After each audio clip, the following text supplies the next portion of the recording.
Art renewal centre या online संग्रहालयात पुण्यातल्या शरद कापूसकरांचा औचित बाबा आपल्याला दिसणार आहे। या औचित बाबाचे शिल्पकार आहेत शरद कापूसकर। शरद कापूसकरांच्या स्टुडिओमध्ये आता आपण आलेलो आहोत।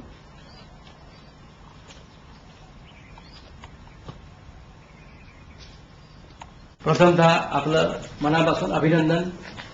आंतरराष्ट्रीय दर्जावरच्या या संग्रहालयावर आपला औचित बाबा प्रकट झालेला आहे। हे ऐकल्यानंतर कसं वाटलं तुम्हाला?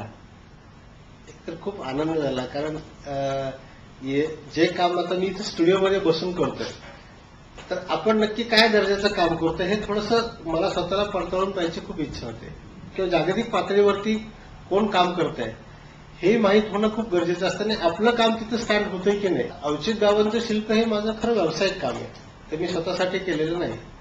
पण गंमत अशी की ज्यांनी ते माझ्याकडनं करून घेतलं त्यांनी मला पूर्ण फ्रीडम दिलं होतं। अनेक वर्षानंतर एक थोडं वेगळ्या पद्धतीचं काम मी केलं होतं आणि मला वाटलं की नाही, आपण हे काम तिकडे पाठवूया। शिल्पकारांच्या या ऑनलाईन संग्रहालयामध्ये तुमचं शिल्प ज्या वेळेला तिथे प्रत्यक्षात तुम्ही सांगितलं की हे माझं शिल्प आहे, तर तिथे प्रोसेस काय असते? तर त्यांची एक जागतिक पातळीवरची एक जजिंग कमिटी असते। त्याच्यामध्ये चित्रकार, शिल्पकार, आर्ट क्रिटिक, आर्ट लव्हर्स असे अनेक वेगवेगळे लोक असतात आणि त्यांच्या समोर हे सगळं, कारण हे ऑनलाईन असल्यामुळे आम्ही त्याचे इमेजेस पाठवलेले आहेत।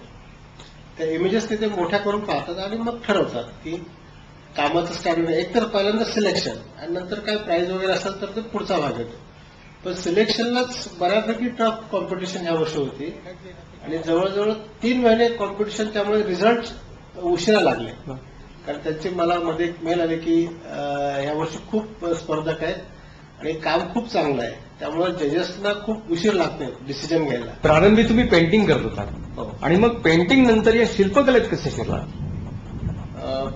पेंटिंग हा माझा पूर्वीपासूनचा आवडता विषय आणि मी त्याचं शिक्षण, शास्त्रशुद्ध शिक्षण कॉलेजमध्ये अभिनवमध्ये मी घेतलेलं आहे।